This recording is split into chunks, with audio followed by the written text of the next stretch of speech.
Riconoscimenti questa mattina a Palazzo Moroni per gli atleti padovani che hanno partecipato alle Olimpiadi di Rio 2016, nonché ottenuto ottimi risultati.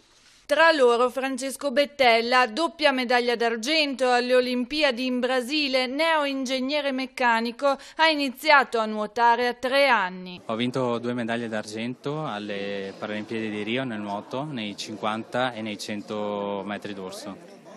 Ha avuto un'accoglienza molto calorosa dalla gente del mio quartiere, sia in stazione quando sono tornato dal treno che a casa poi.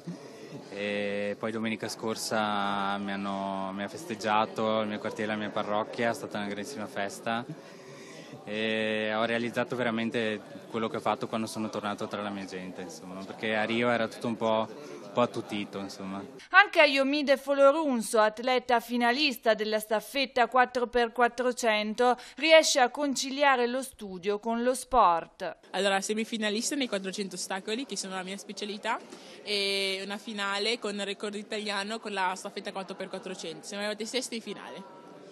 Quindi una grandissima emozione. Sì, anche perché è un risultato davvero storico, erano da più di 30 anni che l'Italia non andava in finale con la staffetta 4x4 femminile almeno.